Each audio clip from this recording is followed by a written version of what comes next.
tão perto. No final da década de 60, alguém numa sala de cinema no Sudeste, Rio, São Paulo, antes de exibir o filme do dia, aparecia um jornal que era feito por um sujeito chamado, acho que Amaral Neto, e aparecia uma imagem preto e branco, com uma locução muito curiosa, que mostrava a floresta, mostrava uma imagem da floresta amazônica, e geralmente mostrando rios, e, às vezes cachoeiras, e dizia o inferno verde. E esse inferno verde, ele invadia o imaginário das pessoas de uma maneira tão insidiosa que um jovem, né, e mesmo um adulto que via aquilo, é como se ele estivesse olhando um planeta fora daqui da galáxia, um lugar que era esse inferno verde, e ao mesmo tempo o locutor emitia uma sugestão de que aquilo era nosso e que tinha que ser protegido. Eu devia ter, nessa época, menos de 20 anos. Eu olhava aquilo e ficava achando uma ofensa que a gente tivesse uma parte desse organismo que é o território, né, a ideia de um território, o território nacional, com um grande componente desse território sendo apresentado como um inferno verde, uma ameaça. E é curioso, né, porque na ditadura, intencionalmente se produzia uma propaganda de que aquele lugar era um lugar para não ir, era uma espécie de Vale da Sombra. Eu ficava pensando, quanta mentira, porque nesse tempo a Cláudia Andujar ainda não estava mostrando os Yanomami nas reportagens dela, mas o mundo já tinha sinais de que aquele território da Amazônia estava em turbulência, porque por ali estava acontecendo aqueles movimentos de garimpeiro já, né? Serra Pelada, por exemplo. Serra Pelada foi o grande e súbito aparecimento de gente dentro do Inferno Verde. Olha que narrativa. Tem um lugar abissal que ninguém vai, daí a pouco aparecem milhares de pessoas penduradas em barranco, com picareta na mão, e você via aquelas pessoas heróicas trepando em barrancos como se fosse um formigueiro. Aí você ficava pensando, bom, esse inferno verde está muito louco, né? Deve ser um lugar muito incrível. E calha, né? Com aquele monte de homem de short, de cueca, seminu, misturado na lama, escavando ouro, e daí a pouco começavam a dizer que a gente era o maior produtor de ouro do mundo. Então, assim, aberrações. E isso talvez já fosse uma imagem bem sugestiva disso que a gente chama do período da ditadura. Como que ela corroeu a nossa identidade de um país compartilhado por povos de diferentes culturas, mas que agora estava vivendo essa espécie de segregação, né? O Sudeste estava começando a se armar para ocupar a Amazônia. Aí vem o anúncio da Transamazônica, né? Tinha um traçado de uma linha de terra vermelha revirada e floresta derrubada, que era apresentada com orgulho para o resto dos brasileiros, que agora o Estado brasileiro ia entrar na Amazônia. Imagina, quer dizer, só no final do século XX é que essa ideia do Brasil na Amazônia começa a ser tateada, mostrada assim como um campo estranho. Era como se a gente fosse um país invadindo uma terra estrangeira. Essa terra estrangeira era a tal da Amazônia. É interessante a gente lembrar que, até hoje, persiste uma espécie de capela de Amazônias na cabeça das pessoas, né? E alguém, né, olhando em perspectiva, nos anos 60, 70, ele vai mesmo visitar um lugar com uma floresta inexpugnável, de onde partia narrativas fantásticas sobre peixes grandes, onças. Mas é muito curioso também, porque nessa época o Brasil já recebia os militares norte-americanos para fazer treinamento na selva, ali na região dos Solimões, né? E no Baixo Rio Negro. Eles recebiam as forças americanas, que iam atuar depois em outros lugares do mundo, mas que a nossa selva, esse inferno verde, era o lugar onde eles gostavam de ser treinados, né? E isso tudo deve ser percebido como códigos para a gente entender o que vai acontecer nessa filmografia que o Bodansky vai trazer para o Brasil, vai mostrar para o mundo, mostrar quase que em pedaços, né? Porque, primeiramente, a obra dele sempre foi censurada pela ditadura. Ele não podia mostrar os filmes dele aqui no Brasil. E esse memorialista, né, esse cara que transformou o cinema em um recurso de memória para o futuro, parece que o Bodansky já tem isso nele, né? O olhar dele é esse olhar de ler para o futuro coisas que a gente nem sabe se vai continuar existindo. Vai ter correspondência no futuro com o que é conhecido. E, aliás, eu estou falando da estrada, né, da Transamazônica, que começa a desvelar essa filmografia com o filme Iracema, né? Uma transa amazônica. E é um verdadeiro mergulho na miséria de pessoas que estavam vivendo um choque cultural tão grande, onde pessoas de fora desse território da Amazônia atravessam aquele lugar como predadores mesmo, não tem nenhum pudor, né? Assim como os garimpeiros, hoje, no século XXI, predam a última fronteira, que é o território Yanomami, lá encostado na Venezuela, ali no Mato Grosso, em Rondônia, isso aconteceu há 50 anos atrás. Então, assim, é impressionante, né? A gente fala 50 anos como se não fosse meio século. Pensar um pouquinho, 50 anos é uma vida inteira. É o tempo que essas operações foram criando uma outra face, né? Foi também nesse período que o Brasil decide fazer as grandes barragens na Amazônia. Tucuruí, né? aquela lá de Presidente Figueiredo, vai começar a fazer coisas como a entrada das grandes ferrovias, né, no Pará, indo lá para cima, Carajás. É uma invasão interna de um território que estava oculto. Essa Amazônia que a Câmara do Bodansky vai espionar e, ao mesmo tempo, acrescentar alguma coisa que os documentários, às vezes, não conseguem formular, que é uma capacidade de ficcionar em cima da realidade. Você tem a realidade, mas você é capaz de ter uma compreensão além daquilo que o olho vê, né? É uma sensível observação sobre o que está acontecendo oculto dentro da história.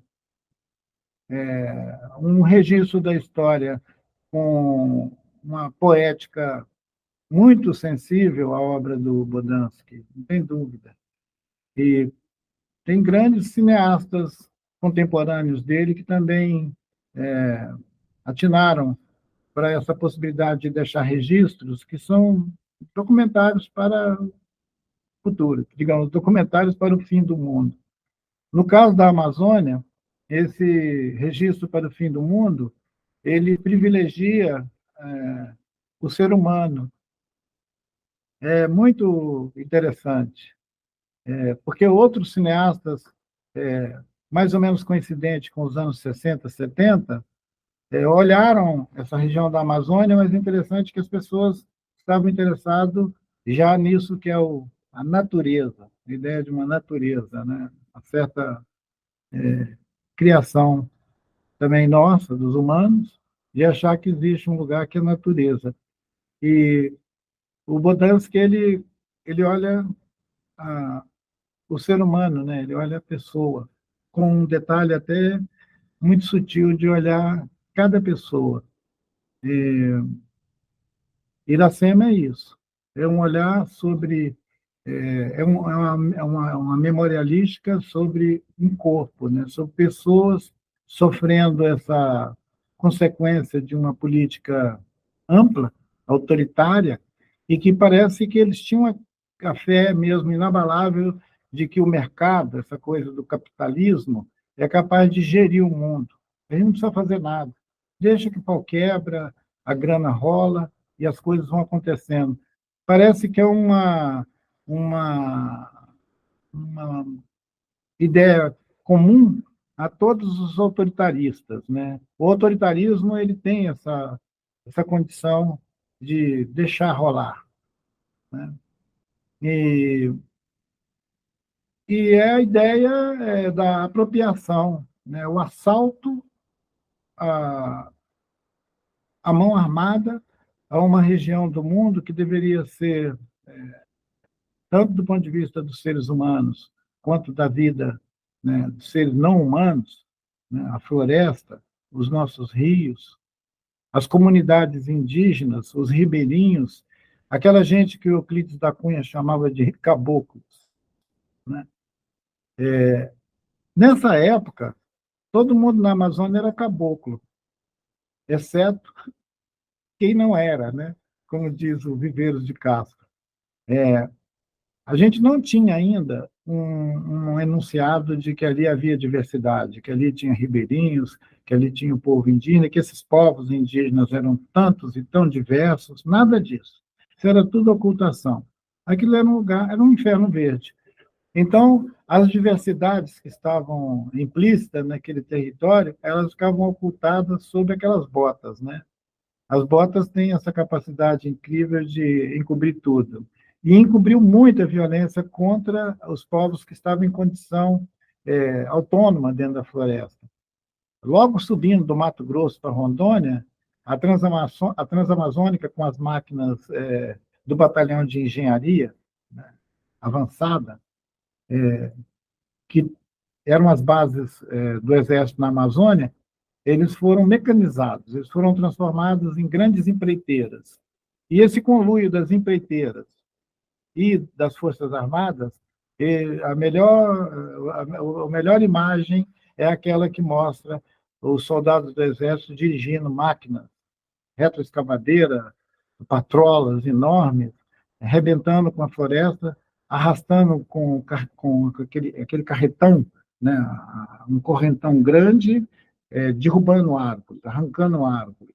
E depois eles vinham aplanando e metendo o trator para abrir estrada. Eles fizeram isso dentro do território do povo Suruí, o povo da Chay Suruí, o povo da Almir Suruí, que se chamam de Paité, né, os Paité Suruí. A FUNAI, né, ou antes da FUNAI, uma comissão que tinha dentro do governo brasileiro, que a ditadura transformou depois em FUNAI, por um ato, inclusive, que cria a Fundação Nacional do Índio e institui também o Estatuto do Índio.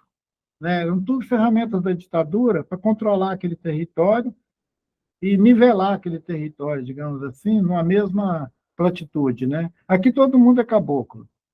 Ora, nesse lugar de todo mundo caboclo, os Suruí foram devastados, o território deles foi arrebentado.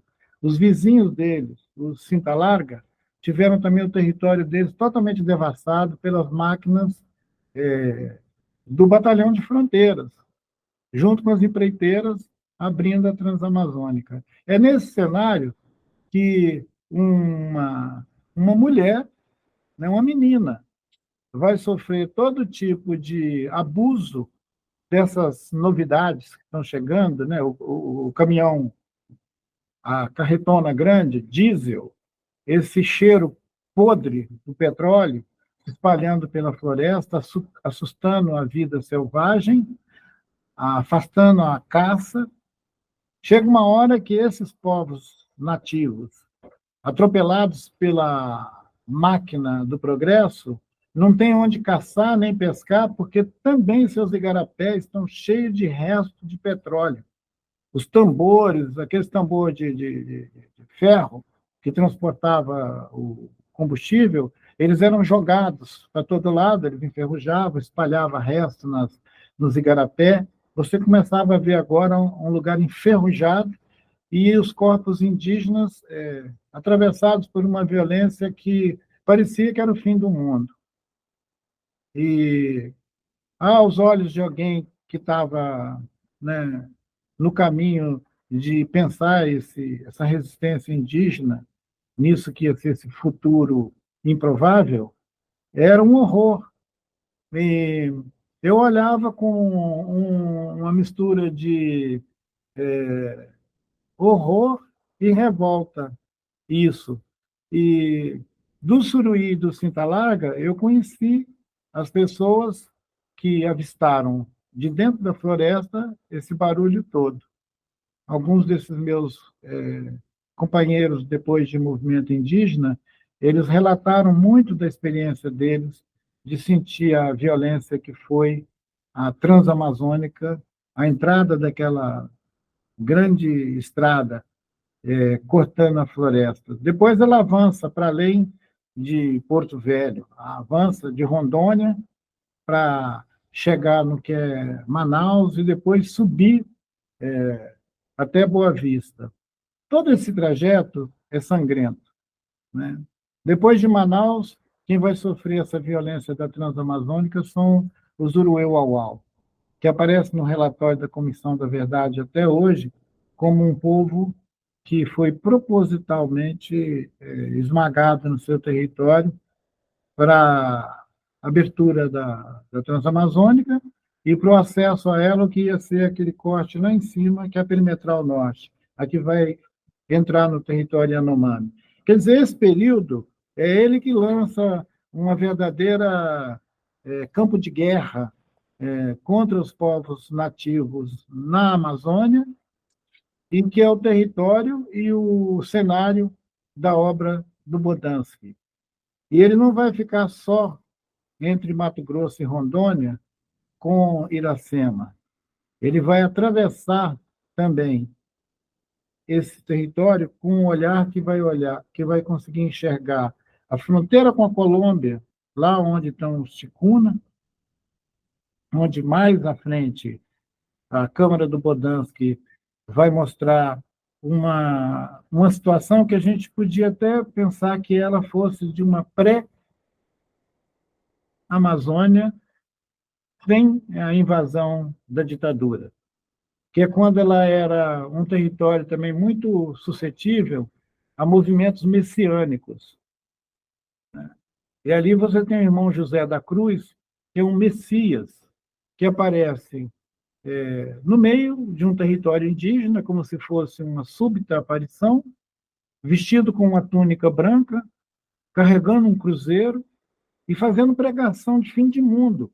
Esse sujeito, ele consegue atrair os ticuna de uma maneira tão impressionante que ele converte um povo inteiro, uma etnia inteira. Ele arrebata um povo inteiro, que é o povo Mangota, os ticuna, que viviam ali na floresta com a sua própria, seus rituais, com a festa da moça, com seus ritos, suas práticas. De repente, tudo aquilo é censurado por um cara que chega de fora e funda uma religião. Ele chega a obrigar todos os ticuna a usar uma farda branca com uma faixa verde e amarela. Quer dizer, assim, um signo da ditadura, né? Até parece que o cara, se a gente acreditasse em conspiração, a gente ia pensar que o irmão José foi mandado para lá para desbaratinar um povo e deixar ele vulnerável à fúria da ditadura que queria ocupar tudo aquilo com barragens, com estrada e com extração, inclusive, já de petróleo. Hoje as pessoas ficam dizendo, nossa, mas vão extrair petróleo na foz do Amazonas, no Tapajós e tal, todo mundo fica assim, achando isso escandaloso. Mas lá naquela região, ali, vizinho do Ticuna, na região do Javari, a Petrobras já estava fazendo, na ditadura, sondagem para extração de petróleo num poço, numa base chamada Urucu, ou Urucum, né? E quer dizer, não é de hoje que o Brasil escavuca a Amazônia atrás de riqueza, seja ouro de Serra Pelada, seja petróleo, seja o que for, madeira principalmente, que é a matéria-prima mais acessível, mais barata, mais fácil para eles pegarem. E depois, quando ela chega no mercado, ela vale ouro. Então, toda essa violência da economia, do modo de governar que a ditadura imprimiu para a região da Amazônia, ela fez isso que as pessoas veem hoje, que é a Amazônia, um território totalmente abalado por um choque cultural imenso. Os ribeirinhos continuam vivendo sem água potável, são milhões de pessoas sem água potável, e da mesma maneira que o igarapé do Suruí começou a ser drogado pelas máquinas e pela tratoragem da floresta, hoje você tem isso acontecendo tanto lá em cima, no Médio Rio Negro, quanto virando para o lado do Tapajós, também na terra dos Munduruku. Quer dizer, uma coisa que vem sendo engendrada há mais de meio século. Uma maquinaria, né, uma maquinação do mundo, como diz o meu escudo invisível, que é o Carlos Drummond de Andrade. Sempre quando eu estou imaginando a nossa história, tem uma hora que o Drummond aparece. Aparece o pensamento dele para me ajudar a interpretar também essa banda civilizada, né, da nossa colonização. A coisa de arrancar da terra tudo que pode, no mais rápido possível, sem pensar no que vai acontecer depois.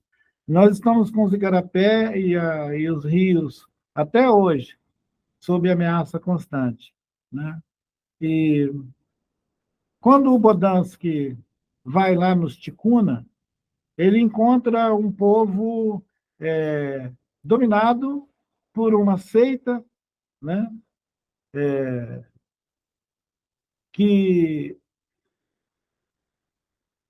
faz os Ticuna imaginar que eles vão ser arrebatados, eles vão subir para algum lugar, e na história, na cosmovisão dos Ticuna, tem uma referência a um território mítico, né, que é o Évari. Évari. Quem tiver a oportunidade de ouvir as canções cantadas pela Diuena Ticuna, vão ver que a música dela mais conhecida é esse Évari. E ela evoca esse lugar, esse território, que pode ter uma correspondência com aquele lugar onde o povo ticuna vive ali na fronteira com a Colômbia, mas ele é um lugar imaginário. E o irmão José conseguia colar essa ideia de que os ticuna podiam ir para um outro lugar que não era aqui na Terra, né? Isso é um jeito que o período da ditadura se aproveitou muito para sugerir que os indígenas iam ficar no passado, né? Eles iam ficar no passado com a ajuda de assimilação, mas também com essa coisa de colar referências míticas com a tragédia mesmo. É como se isso fosse aliviar a perda do território, a perda da autonomia, né? Acender ao céu, larga essa terra aqui, deixa que outras pessoas vão ocupar. Quando o Bodansky entrou para esse mundo ticuna, ele levou junto com ele um querido amigo meu, o José Lutzenberg. E é interessante porque, uns 20 anos mais tarde, o Lutzenberg continua apaixonado por compreender aquela complexidade que é a vida indígena naquela fronteira, e ele continua tendo os ticuna como uma referência para ele pensar, inclusive, como o conhecimento daquela gente deu a eles condição de viver por milhares de anos naquele território, e que, de uma hora para outra, a vida moderna anulava tudo que eles sabiam e encerrava uma espécie de visão do mundo. Porque agora, tudo que eles sabiam estava, digamos, cancelado. Cancelado por uma religião inventada por um místico e cancelado pela ditadura, que estava dizendo que ia emancipar os indígenas. Ia ter uma ação ali que vai ter mais consequência na década de 70, a partir mesmo do recrudescimento da coisa, da ditadura, grandes projetos, ferrovias, aquelas infraestruturas que atravessavam um abismo com construções espetaculares, que a engenharia no mundo moderno estava agora espelhando o que o Brasil estava fazendo. Então é muito louco, porque sempre a gente associa ditaduras com atraso. A ditadura é um atraso. É interessante alguém que tenha a oportunidade hoje de ver a obra do Bodansky, ele poder ir construindo assim uma visão sobre isso que ficou sendo a Amazônia, a partir da sua filmografia, né? Se Iracema, de certa maneira, mostra a entrada a partir do Mato Grosso, nisso que vai ser chamado, principalmente como um enunciado da ditadura, né? Eles vão conceber uma coisa chamada Amazônia Legal. Esse território político, Amazônia Legal, é óbvio que isso é uma, uma concepção geopolítica que vai pegar o Maranhão, imagina, vai botar Goiás, o Tocantins vai ser Amazônia Legal. Então, a Amazônia vira um mundo vasto, imenso. Se você olhar esse mundo vasto, você vai ver o que a Câmara do Bodansky, o olhar dele vai em direção a esses pontos críticos, né, quando atravessa o território Suruí, Sintalágaro, Euauau, quando vai atravessar o território Ticuna, em terceiro milênio, com esse senador impressionante, esse, esse senador que de certa maneira, ele representava a oposição na Amazônia a esse tipo de ocupação súbita pela ditadura de vários territórios ao mesmo tempo. É nessa simultaneidade que a ditadura também vai convidar um gringo, né, o Ludovic, um milionário americano, para abrir um projeto de modernização da Amazônia, né? O Jari, né? Esse projeto que aparece assim como uma espécie de agora a Amazônia vai ser modernizada, né? Ele impressiona muita gente. Eu acho que a classe média brasileira, o pessoal do Sudeste, né? O pessoal da Paulista, de Brasília, essa turma, eles se entusiasmam com tudo, com a história do capital internacional poder fazer ali um implante na Amazônia, uma espécie de acelerador do progresso, com tecnologia avançada, principalmente, né?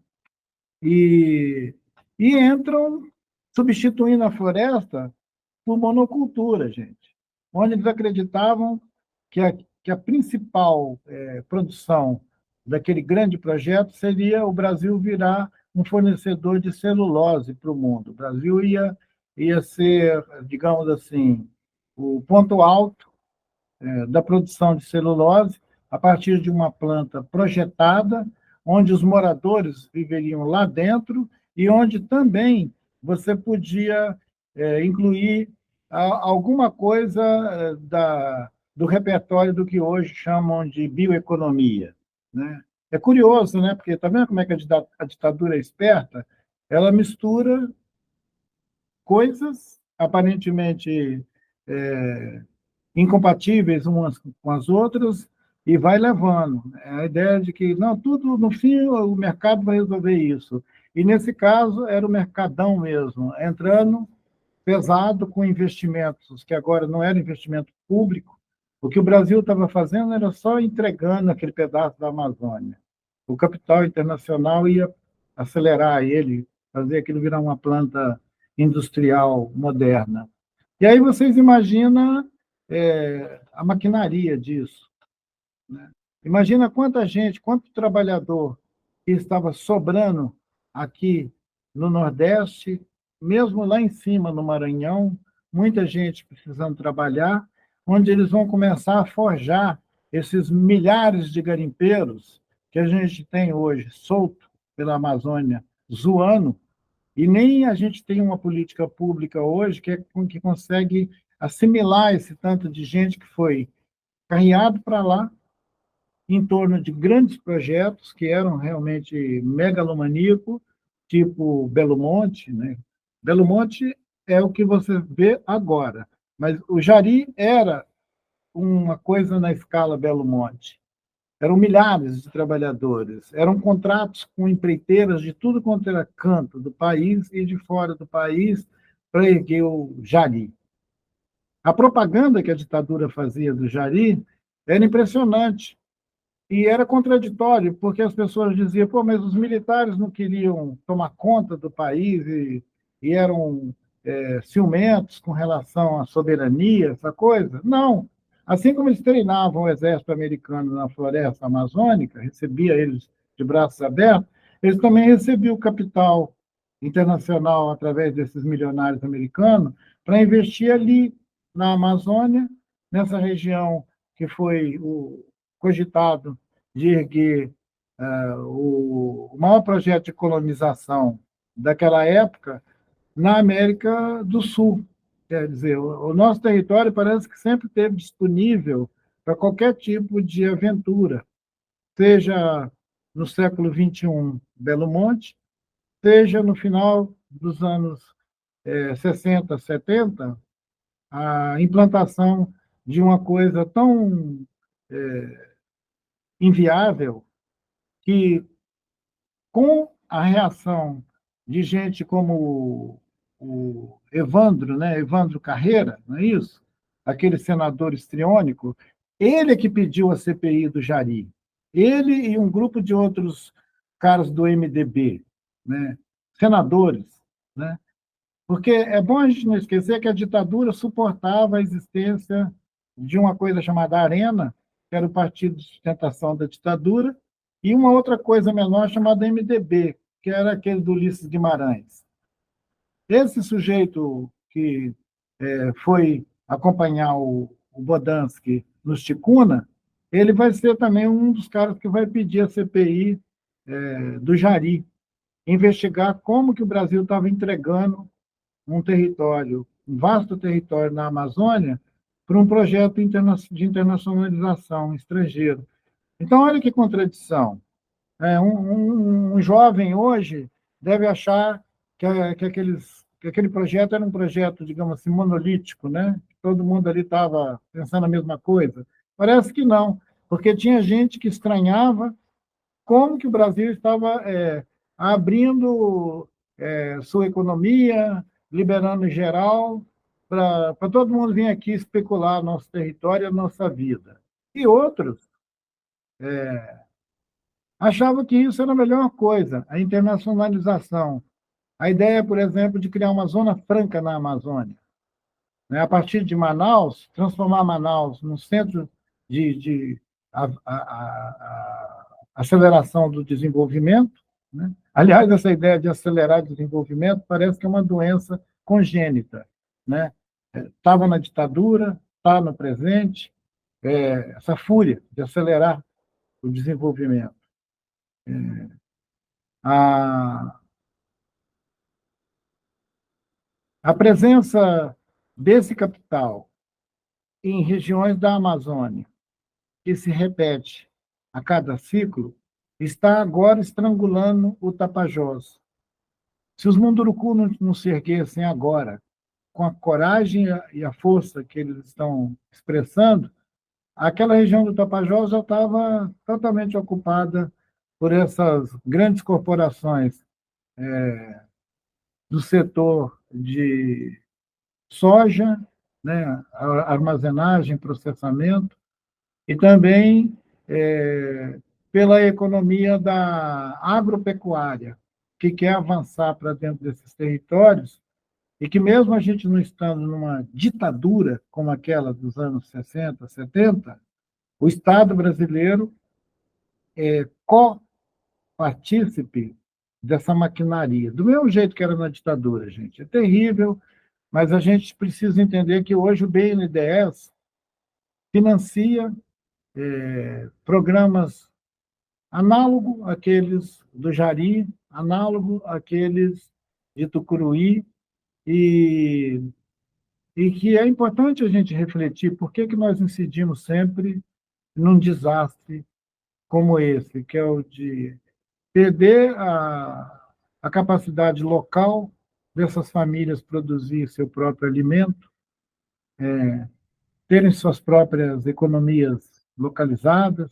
A gente não tem que virar uma economia global como única maneira de existir. Nós podemos ter algum tipo de experiência onde as pessoas produzem o que sua cultura tem como preferência alimentícia. Isso é soberania alimentar. Então, o papo furado da ditadura, de que eles estavam preocupados com a soberania nacional, ele esmaga as singularidades, aquilo que pode acontecer em cada território. Imagina que os Yanomami têm que receber cesta básica lançada de avião, como se nós estivéssemos na guerra do Vietnã. É uma vergonha. Quer dizer, a gente repete o mesmo erro em décadas. Né? Uma espécie de cálculo, né? Ou um cálculo, sofrendo sempre o mesmo dano e não é capaz de reconhecer isso como alguma coisa que precisa mudar.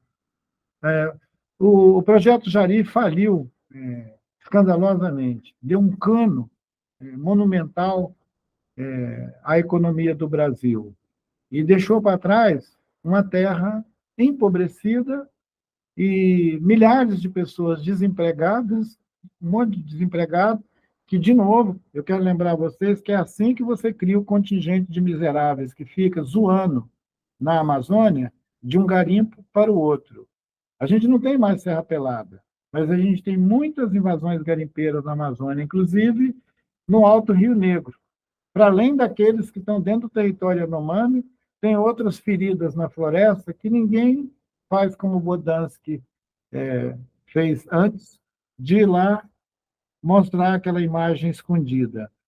Mas o Bodansky foi atrás também do Mercúrio, do que o Mercúrio está fazendo agora na Amazônia, que é uma conversa para outro momento, mas é bom a gente não esquecer que o olhar dele não se cansou da Amazônia. Esse olhar que viu a Transamazônica, esse olhar que viu o terceiro milênio prenunciado para o povo ticuna como uma espécie de arrebatamento, e a invasão gringa do Jari, ele percorreu outros territórios. Né? O que vai acontecer depois do Jari, mas quase que ao mesmo período, né? O que vale a pena a gente prestar atenção de como que o período autoritário ele é quando a maquinaria do Estado projeta mundo. Foi durante a ditadura que a maior parte da infraestrutura, essa infraestrutura de energia, de transporte, E mesmo de ocupação pelo INCRA, de vastas regiões da Amazônia, ele se deu no curto período de 20 anos em que a ditadura decidia tudo e não queria opinião de ninguém. Curiosamente, foi nesse ambiente que teve uma CPI, né, uma comissão parlamentar, para investigar o Jari. Eu não acho que foi a CPI que encerrou o Jari. O Jari encerrou porque os investidores acharam que era muito gasto e que eles não iam ter garantias de que aquilo ia poder realmente ser implementado. Acho que é por isso que eles deram no pé. Mas veja o filme, né? Porque além desse olhar crítico e, digamos, analisando em perspectiva, o filme ele comove, porque ele mostra os seres humanos sendo transformados em carvão, né? Não transformou a floresta em celulose toda, como queriam, mas transformaram os seres humanos em carvão. Essa expressão de corpos virar carvão, eu estou pegando emprestado do querido Darcy Ribeiro, porque o Darcy diz que os milhares, os milhões, né, de gente que foi arrastada para fazer a colonização do Brasil, principalmente o povo da diáspora africana, que eles eram consumidos como carvão numa fornalha. Quer dizer, o corpo humano, o ser humano não vale nada, pode queimar ele. Que é a coisa que caracteriza a expansão dessa economia que virou a única economia do planeta, que é o capitalismo. Né? Quer dizer, fora do capitalismo não existe mundo. E a Amazônia, esse mundo, quase que a gente podia falar de um mundo imaginado, ele tem várias edições, né? Tem várias camadas, é como um baralho. Ele tem esse da floresta, ele tem aquele das narrativas dos viajantes no século XVIII, XIX, mas principalmente deem uma olhada no que esse grande observador da ocupação da Amazônia e da presença de povos originários naquela região, que é a obra do Bodansky. A filmografia dele merecia assim um semestre inteiro de alguém que quer estudar antropologia, sociologia, economia. Vê os filmes dele, você vai ver quanta matéria tem ali, mais do que a leitura de muitos clássicos, né? Que é o que o cinema tem, o, o condão, né? O cinema tem essa capacidade de capturar um sentido que é, ao mesmo tempo, memorialista e poético, sobre a tragédia da colonização de uma das últimas regiões do planeta que ainda chama a atenção dessa predada humanidade como um lugar que pode nos salvar, né? A ideia de que esse imenso território da Amazônia pode aliviar a dor do mundo. É muito curioso isso. Em encontros recentes, eu tenho percebido que pessoas que vivem na Europa, que vivem no Japão, que vivem em outros continentes, têm uma fantasia sobre a Amazônia que é como se ela fosse indestrutível, como se ela pairasse assim, feito uma nave, num lugar impreciso do planeta, produzindo oxigênio para o mundo. Né? E é uma visão que a obra do Bodansky questiona. E, os filmes do Bodansky, ele questiona o mito do Inferno Verde, questiona o mito do hot, desse, como é que é a expressão que usam? Hot, ponto alto, o ponto elevado da biodiversidade, né? da Amazônia, do mundo. Esse lugar que reúne uma espécie de mundo original, onde nós poderíamos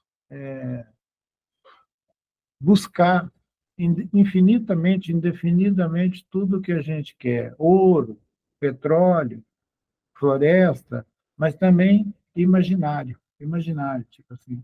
Agora, uma das bolas da vez é dizer que nós vamos ter uma bioeconomia associada à tecnologia, associada a muita coisa moderna, mas extraindo do mesmo lugar, a Amazônia. Lembrando que a primeira imagem colorida, né, de uma floresta sendo queimada, que aparece no filme Iracema, você me fez lembrar que o mundo era em preto e branco até aí. E o tal do Technicolor aparece como uma novidade que é hoje, por exemplo, essas mídias, né? O celular, essa coisa que hoje está na mão de todo mundo, mas que naquele tempo, o mundo preto e branco, ele, ele mostrava, inclusive, a Amazônia, a floresta, era uma imagem que sugeria muita coisa, porque ela era em preto e branco. Aquele jornal que aparecia na sala de cinema dizendo que era o Inferno Verde, ele não era verde. Aí ele era preto e branco, quer dizer, ele era cinza.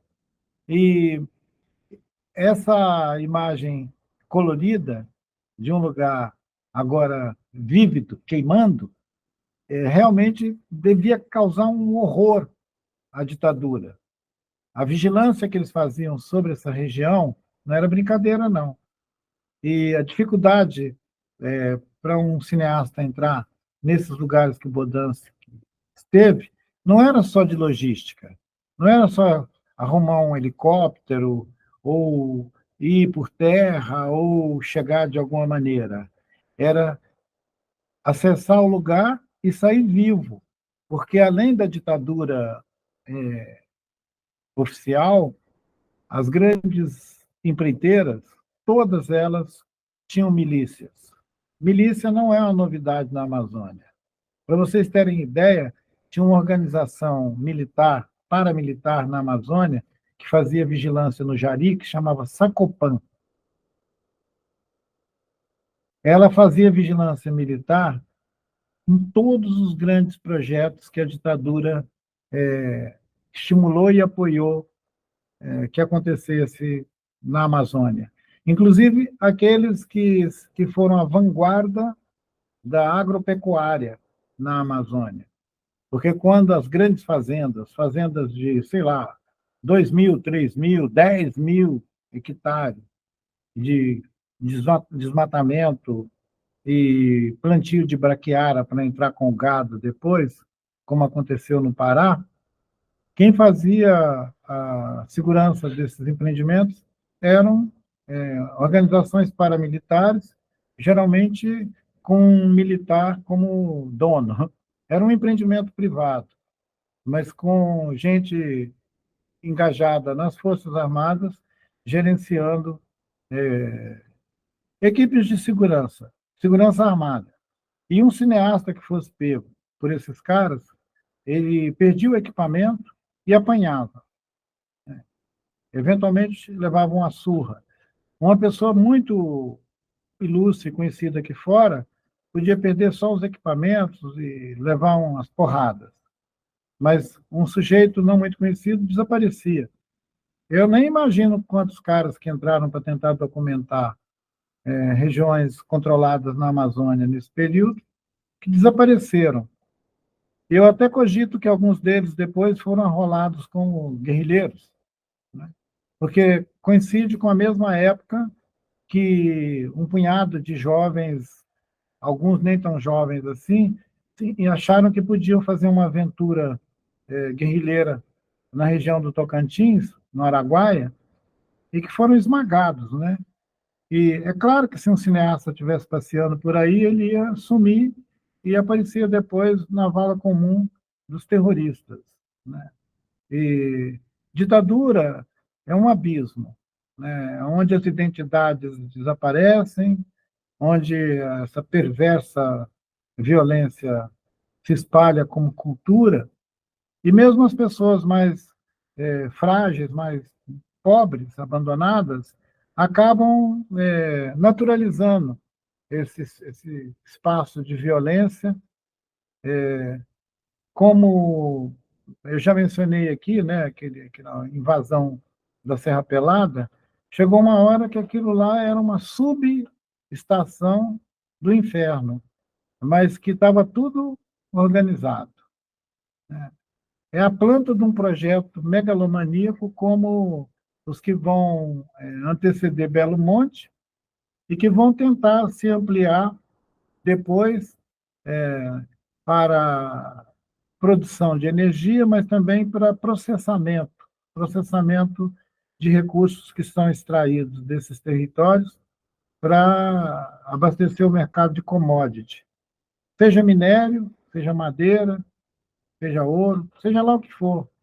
Mas a vida das pessoas nesses lugares sofreram muito, mas muito dano mesmo. Se a gente pudesse imaginar num atraso que essa fúria progressista causou à vida das pessoas, a maior marca, a marca mais indelével é aquela que ficou na vida dos povos indígenas, né? Todos os povos indígenas. Os Paracanã, até hoje, eles são traumatizados com a passagem da Transamazônica no seu território. O Suruí não tem uma narrativa deles que não inclui a invasão. E parece que nenhum desses povos tiveram o direito de fazer sua jornada até o século XXI sem ser atropelado pela máquina do progresso. A Câmara do Bodansky, ela, ela foi muito discreta. Ele é uma pessoa que consegue fazer registros que as pessoas, que o público, né, que o comum só vão ficar sabendo depois. Ainda bem, porque senão ele não teria saído com esses registros dos lugares por onde ele passou, que era de alto risco, todos vigiados. Eu não tive ainda a oportunidade de bater um papo uma hora com o Bodansky e perguntar para ele se ele não chegou a ser impedido de circular, seja quando ele estava fazendo Iracema, ou quando ele foi fazer Terceiro Milênio, ou quando ele foi fazer Jari. Se ele conseguiu ser invisível, como ele é na vida agora. Ele é uma pessoa que tem essa descrição, né? Com a importância que a sua obra tem, ele era para ser muito mais celebrado por nós todos que temos a ver com esse assunto, povos nativos, floresta, Amazônia, mas também com aqueles que têm a ver com a ideia de um país, né? O Brasil, que assim como a Amazônia é plural, tem muitas camadas, essa ideia de Brasil também tem tantas que quanto mais se revela essas imagens de Brasil, mais a gente fica apavorado. E tinha essa espécie de cultura policialesca na cabeça também dos trabalhadores nessas grandes obras, nesses projetos. Quando aparecia alguém que destoava, não precisava nem ser cabeludo, nem estar de Kombi. Você, Tiago, tranquilamente, você chegava numa planta desses projetos, eles iam perguntar para você se você era médico ou engenheiro. Se você não fosse médico nem engenheiro, pronto, você é suspeito. E algumas pessoas, eles nem tinham dúvida, eram suspeitos e pronto. E parece aquele Casablanca, né? Prenda os suspeitos de sempre. Então, é claro que o Bodansky era um suspeito de sempre, e o fato posterior dos filmes dele serem censurados e impedidos de ser mostrado no Brasil, ele revela que quando ele estava filmando, ele estava correndo um risco, né? Primeiro, ele teve que correr o risco de registrar, de filmar. Depois, ele teve que correr o risco de exibir a obra dele numa ditadura que censurava tudo. Censurava música, censurava literatura e censurava cinema. Eu já estava lá pelos 20 e tantos anos, chegando talvez quase nos 30, quando eu pude ver em cineclube. Eu vi em cineclube alguns desses filmes do Bodansky. Eles eram mostrados em faculdade, eles eram mostrados escondido, na FAO, na PUC, em algum outro cineclube de bairro, né? No mesmo lugar onde eram lidos textos que eram censurados pela ditadura. Foi um período da nossa história muito difícil de criar e de imaginar mundos. Então, a gente tem que saudar um cara como Bodansky, que arriscou, arriscou-se, né, a fazer um trabalho que podia custar a ele, além de a censura, que impediu que os filmes fossem mostrados à época que eles foram realizados, e que acabou retardando, né, o contato com o público de uma obra que não pode se perder mais. Se naquele tempo a gente, com esses filmes, podia queimar eles, podia fazer o que fizeram, inclusive, com o acervo da Embrafilme e da Cinemateca e tal, esse período recente que nós vivemos de queima tudo, parece que é um cacuete, né? De vez em quando alguém quer queimar tudo. E ainda bem que hoje esses filmes, a obra do Bodansky pode ser salva nas nuvens, quer dizer, ela pode estar em muitos outros lugares. Escapa a qualquer fúria regional de censura, elas podem ser acessadas cada vez mais por nós e por pessoas que estão em outros lugares do mundo. Eu espero que, assim como os filmes que a gente comentou até agora, esse que você menciona, que é Gitirana, que você me lembrou que ele é um cordel, né? Ele consegue entrar nisso que é o Extra Amazônia, né? Porque aí a gente já vai para outro projeto típico da ditadura, que foi a construção da barragem de Sobradinho, não é isso? Onde eles vão tirar um monte de sertanejos que viviam à margem de um rio, que tinham sua subsistência naquele lugar, onde eles vão ser enxotados ali, eles vão começar a experimentar a primeira experiência de morar numa minha casa, minha vida, né? Que era a coisa de despejar as pessoas em assentamento. Num assentamento totalmente artificial, que não tem nenhuma condição de sobreviver ali, deserdados de tudo, e com o argumento de que eles estavam sendo removidos em favor do progresso, né? Eu me lembro que tinha uma canção de uma dupla chamada Sá e Guarapira, ou Guarabira, Sá e Guarabira, que é exatamente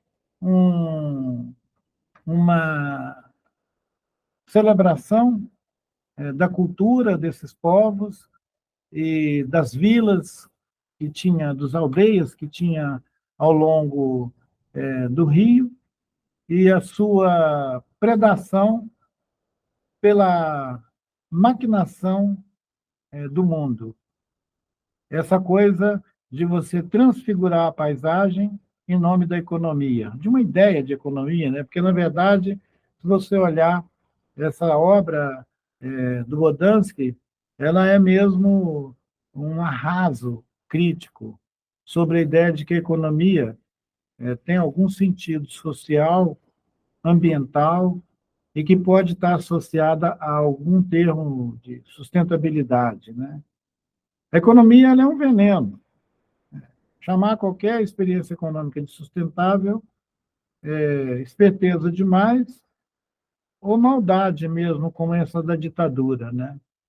Que dizia que estava levando o progresso para uma região do planeta que ainda era capaz de produzir vida para si mesma.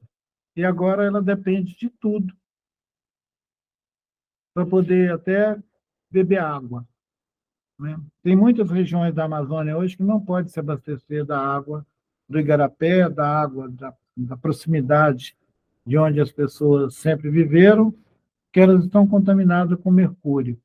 Eu espero que esse filme recente dele tenha ampla veiculação, que não fique agora velado, né? Sem censura, mas velado. Tinha que passar esse filme sobre o envenenamento das águas por mercúrio, né? Essa vinculação disso com garimpo e tudo, tinha que passar agora, e era para estar amplamente divulgado. Isso tinha que passar em sala de cinema, mas também tinha que passar nessas mídias todas. Se hoje é tão fácil registrar desses lugares o que está acontecendo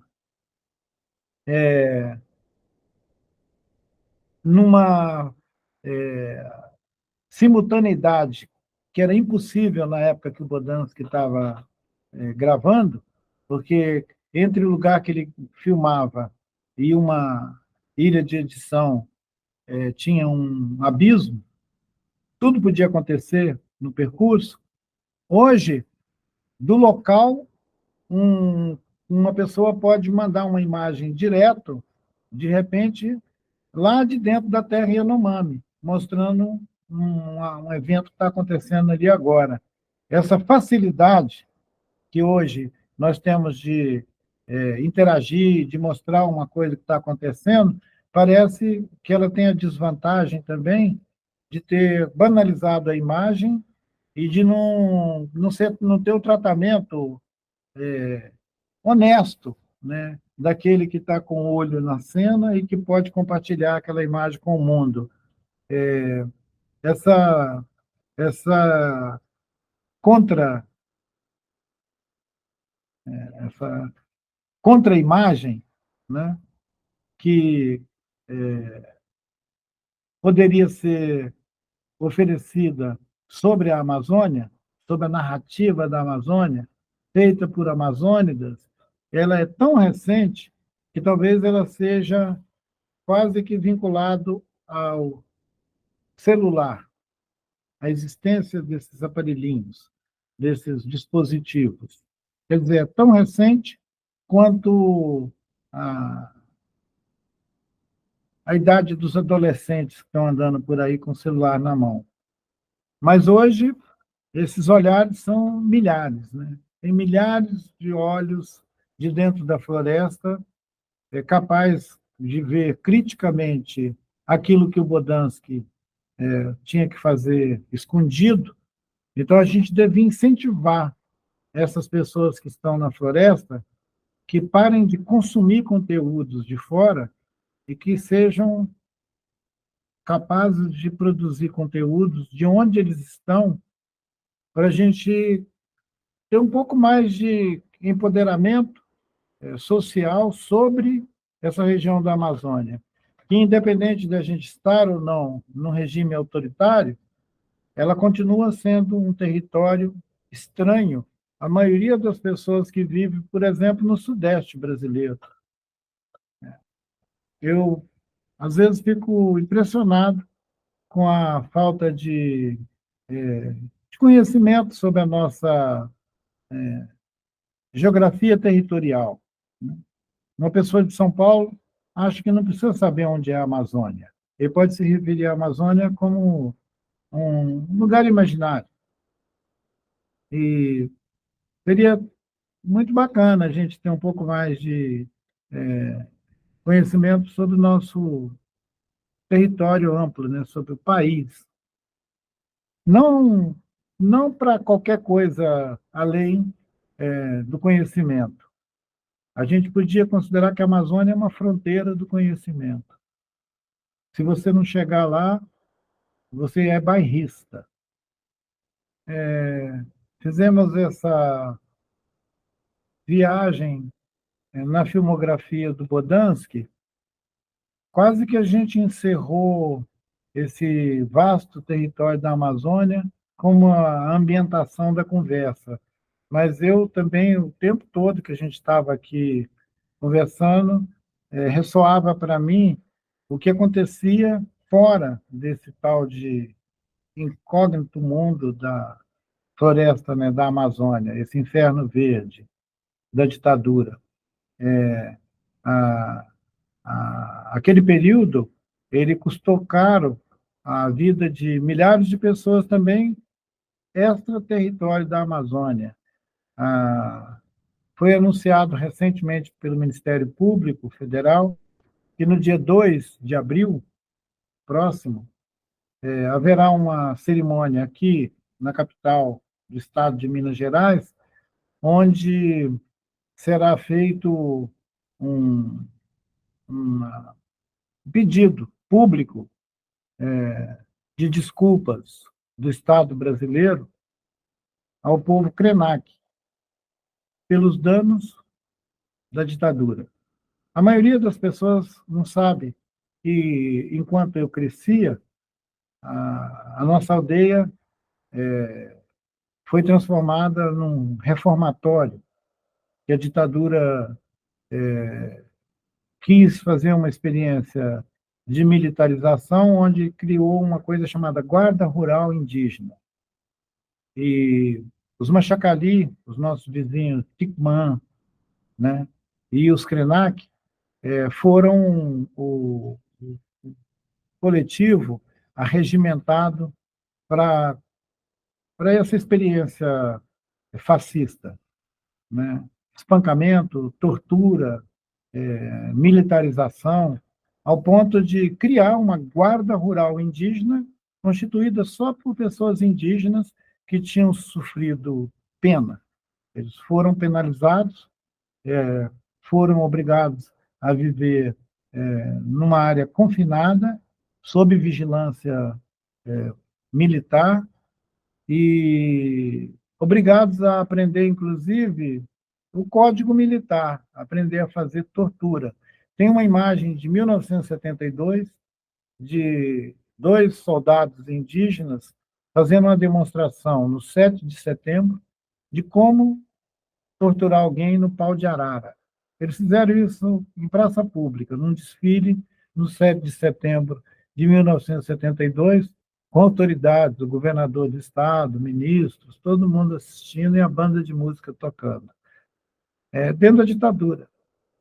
E os indígenas que passaram por essa experiência de confinamento, reeducação, violência, muitos foram assassinados, ficaram, desde aquela época, pelas sombras, né, tentando sobreviver. Alguns em pequenas faixas de terra, hostilizado pelos colonos, fazendeiros, seus vizinhos, que foi o caso dos Krenak, até que a gente conseguiu, com aquele gesto da Constituinte, em 87, 88, começar a virar essa página. Agora, a Comissão da Verdade, os relatórios, o relatório Figueiredo, toda essa revelação sobre como a ditadura foi cruel com os povos indígenas e com outras comunidades humanas aqui fora da Amazônia também, tem dado a oportunidade de ações como essa, que vai ser um pedido de reparação histórica. Eu, quando vi o texto dizendo que o Estado brasileiro começava a fazer exercícios de reparação histórica contra esse período, com relação a esse período da ditadura, para os povos indígenas, tomando os Krenak como primeiros a serem publicamente citados, eu achei estranho. Eu achei estranho, Tiago, porque eu pensei, bom, pedido de desculpa,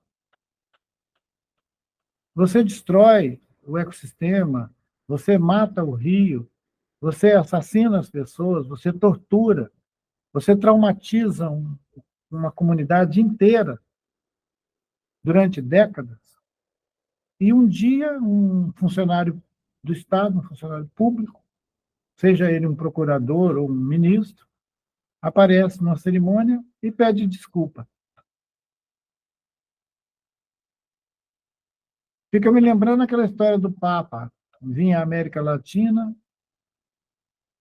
pedir desculpa pela colonização, pelo genocídio, pela tragédia da colonização toda. Ora, o Papa é muito simpático, mas eu preferia que ele fizesse outra coisa além de pedir desculpa. O Estado brasileiro deve às seus cidadãos, aqueles que foram esmagados pela ditadura, pela violência do Estado, que o Estado aparatou, equipou, deu meios para que essa violência se exercesse, ele deve muito mais do que um pedido de desculpa, seja para o povo Krenak, para os Machacali, ou para qualquer outra etnia. Por exemplo, os nossos parentes Uruê-Uauau, que estão tendo o território deles até hoje devastado, invadido por todo tipo de predação. O suruí, que eu mencionei lá na Transamazônica, os ticuna, que no período da ditadura tiveram sua vida devastada. É claro que aquele Messias que chegou lá era um prenúncio de outras messiânicas visitas que a gente teria no futuro, mas eles aconteceram porque a ditadura permitia. Tinha o Serviço de Proteção ao Índio, tinha o SPI, que antecedeu a FUNAI, sabia que aquelas coisas todas estavam acontecendo. Esse relatório Figueiredo, ele abre assim, entendeu? Ele abre a porta do inferno, mostrando como que a ditadura torturou e matou indígenas. Aquele livro, eu estou tentando lembrar o nome do jornalista que fez o livro O Fuzil e a Flecha. Tem um, tem um jornalista que foi atrás dessa história da violência da ditadura contra os povos indígenas dentro do período de construção da Transamazônica, né? O Fuzil e a Flecha. Ele vai falar lá de cima dos Waimiri-Troari, mas ele vai falar também de outros povos indígenas que foram vítimas dessa tentativa de extermínio, né? E, apesar de eu ter estado pessoalmente envolvido nessa experiência terrível de exilado do meu próprio território, eu consegui escapar ao anonimato. Mas imagina quantas pessoas que perderam os dentes, perderam um pedaço do corpo, e agora vão ter um pedido de desculpa como solução final. Eu acho isso uma cara de pau. Eu despertei para essa ideia de um movimento indígena ao mesmo tempo que o Mário Juruna andava com aquele gravador dele, gravando todo mundo e denunciando a ditadura também. Talvez a gente devesse, primeiro, homenagear a coragem, a vanguarda que foi um chefe chavante, um sujeito que nasceu e viveu lá no Cerrado, na Serra do Roncador, sair e atinar com a ideia de gravar as mentiras dos políticos dentro da ditadura, que foi o que o Mário Juruna fez. Ele expunha aqueles ministros da ditadura a um ridículo constante com o gravador dele, no tempo em que não havia uma câmera, né? Nem aquela câmera pesadona que o pessoal usava lá, do DVD, aqueles trem. Era gravador, era uma sonora. Mas com a sonora do Juruna, ele conseguiu espalhar um sentimento de revolta pelos ares. E os jovens indígenas, Marcos Terena, Jahuri, Carajá, Daniel Cabixi, E eu estou citando tudo gente que tem a minha idade hoje, os que sobreviveram estão com 70 anos. Infelizmente, muitos desses meus colegas não estão mais vivos, mas foram esses jovens que começaram a fazer isso que a gente chama de movimento indígena contemporâneo no Brasil. Não tinha isso, nem na literatura, nem em lugar nenhum.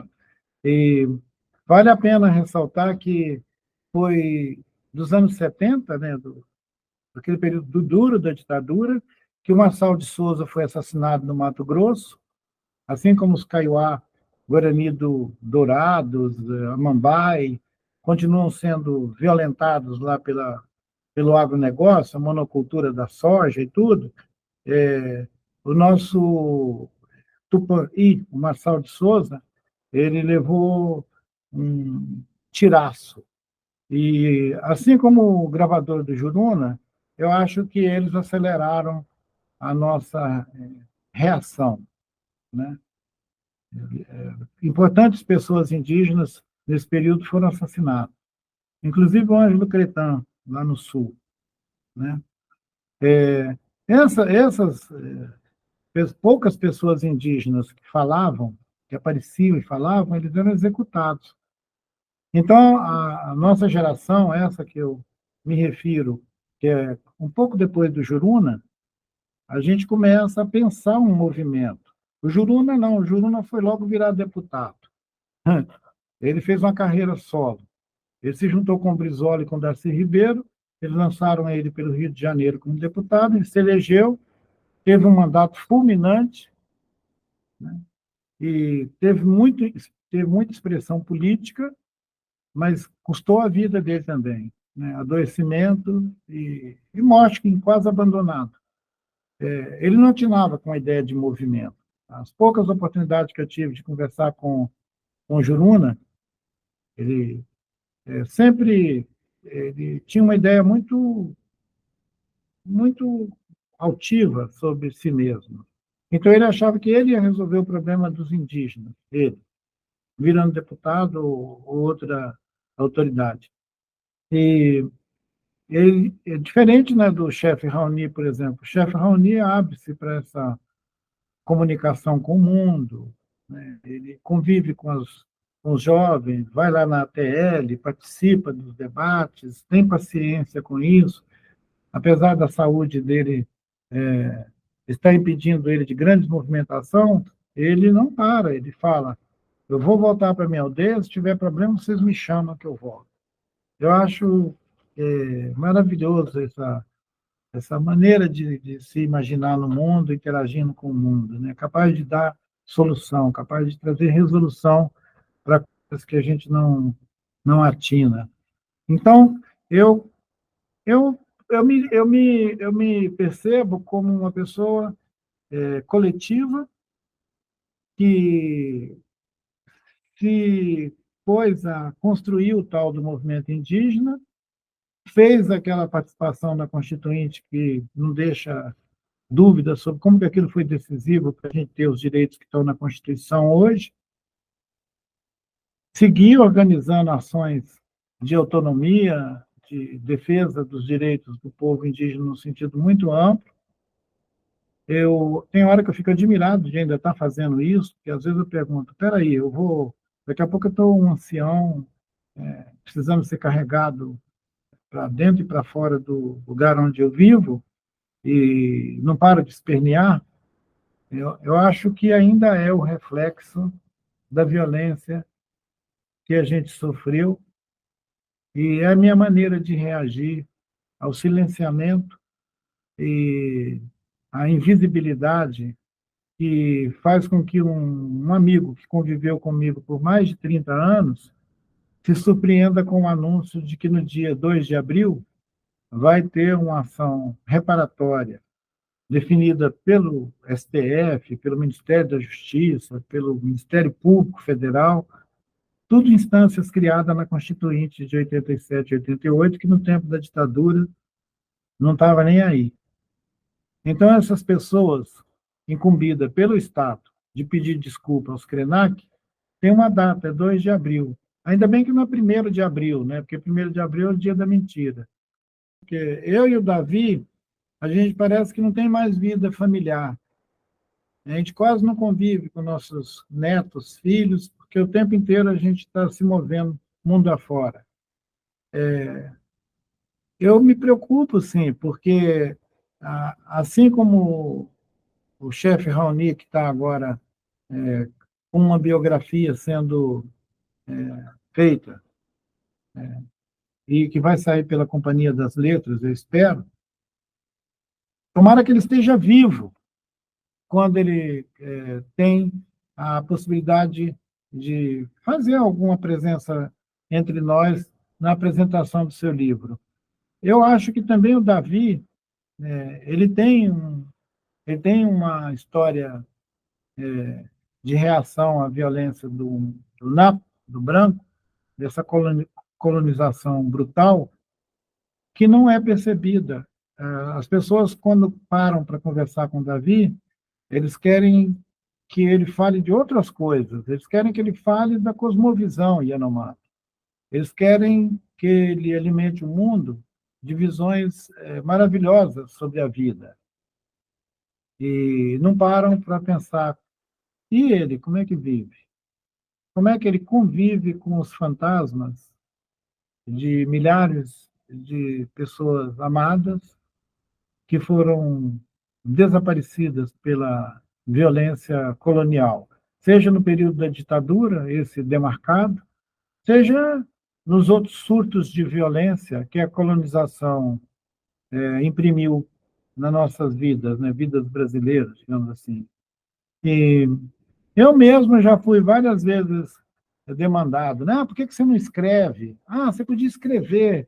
Eu acho que, para mim, parece quase um insulto alguém me dizer que eu devia escrever sobre a minha experiência. Porque não é qualquer um que consegue refletir sobre sua própria dor, experiência, e fazer isso ter qualidade para alguém abrir um livro e ler, né? E que bom que você sacou isso, porque tem pessoas que convivem comigo há 50 anos e continuam achando que eu só devo ser extraído para dar esperança ao mundo. Seja escrevendo meus ensaios, né?